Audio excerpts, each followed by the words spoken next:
So today in the first reading from the prophet Jeremiah, we hear the lamentations of this great prophet. We know that Jeremiah was a reluctant prophet. He was not a prophet because he wanted to be one, but he was called by God. When the Lord called him, he tried to make excuses that he was not gifted with the ability to speak well. But God told him that he has been chosen since he was in the womb of his mother. And so Jeremiah reluctantly became God's prophet.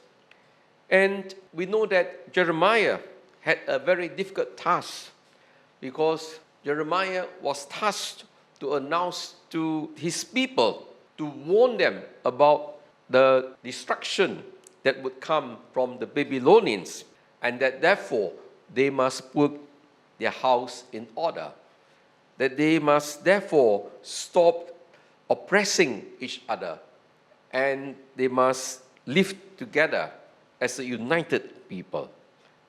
But we know that in the time of Jeremiah, the people were very much divided because of social injustices, and especially among the rulers, including the religious leaders. And so when Jeremiah had to speak that word of warning, it was not nice, of course, to the ears of the king and of all the nobles. Nobody liked to hear bad news. Nobody liked to hear message of doom. We all like to hear positive news, good news. We want to be affirmed in what we are doing. And as a result, the people were very much against Jeremiah. Not only the nobles and the officials were plotting against him because he was discouraging the people. And it was true. What he said was true. But at the same time, because the people lost their morale when they know that the enemies were just outside their doors. And as a result, they tried to get rid of him. In fact, they dug a pit in order to throw Jeremiah down the well and to kill him. Even his relatives also rejected Jeremiah. The worst thing sometimes is that even our loved ones do not support us. So Jeremiah was really very much alone. The rulers were not with him, the prophets, the priests were not with him, even his own relatives were against him. And sometimes as a prophet, which is true, a true prophet is always quite alone. He is misunderstood, he is ridiculed, he is rejected, and he is alienated. And so we can understand why Jeremiah was lamenting. He was disillusioned, and he felt that God was not fair to him. Should evil be returned for good? For they are digging a pit for me. And remember, he said, I stood in your presence to plead on their behalf, to turn your wrath away from them. Jeremiah truly loved his people. He wanted to save his people, not to destroy them, not to discourage them, but to bring them to their senses. But instead, they were plotting to kill him. And so it is true that sometimes in our own life, we have given our best to serve the church. We have joined some humanitarian organizations. We have joined some ministries to serve God. And we think that we have been discerning as to what God calls us.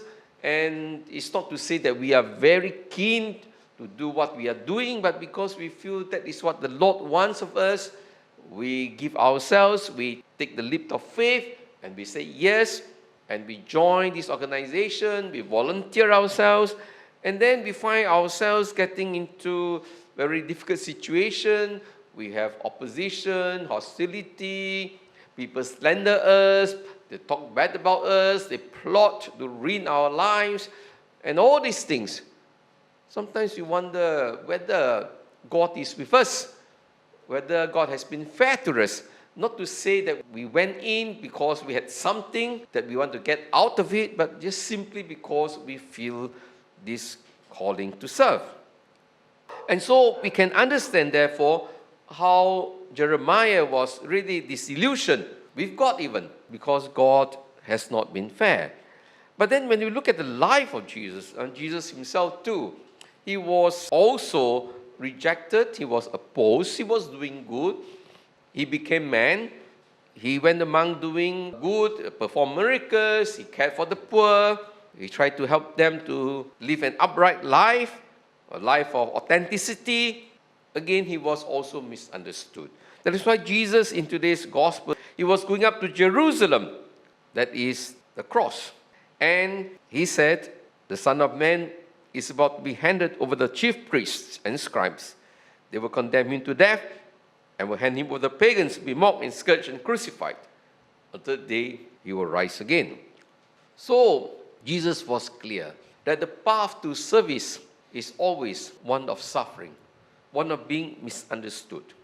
Don't ever think that when we enter into the service of the Lord, things will be smooth, that everything would be always according to our ways. Even within the church, we are all different people, we have different views, we have different ways of assessing what is right, what is good, and so there will be bound to have some disagreement and sometimes bitterness, and not everyone in the church, of course, is spiritually very sound, and not everyone have gained the heights of spiritual life.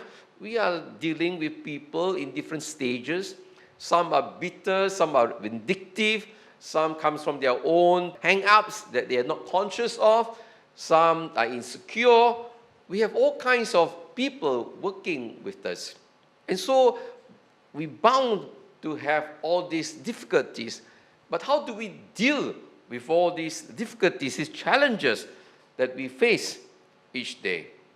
And so that is why the Lord told James and John, they wanted to be seated on the left and the right. He says, can you drink the cup that I'm going to drink? What is this cup? The cup of rejection, the cup of being misunderstood, the cup of being taken for granted, the cup of being unappreciated for what you have done, and all these things.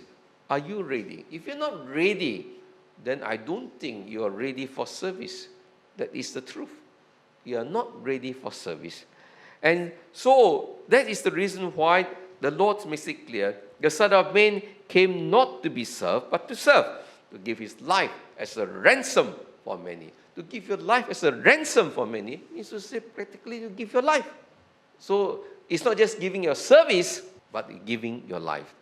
And I think giving your life simply means to die for others, and also sometimes to die for ungrateful people as well, which is so different from that of the world. The world, they want to serve because there is honor, because there is power, because there is authority, because there is something to gain. This is the way of the world.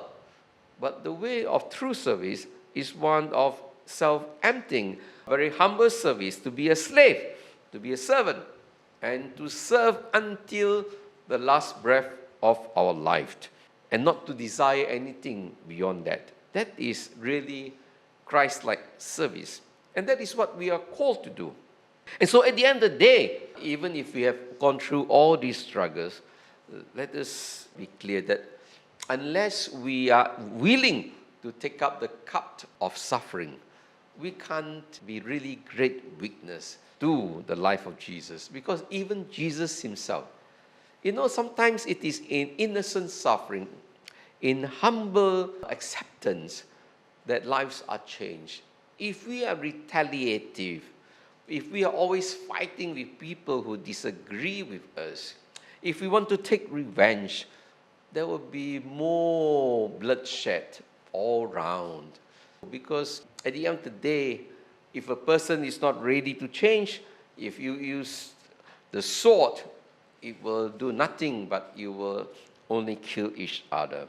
So I believe that patient suffering, humility, that is the way to change people's lives. Patience, forgiveness, that is how we will be transformed. And Jesus' death precisely, his life was one of non-violence, forgiveness, and tolerance. That is how he changes us. So the cup of suffering, innocent suffering, will really bring about our salvation.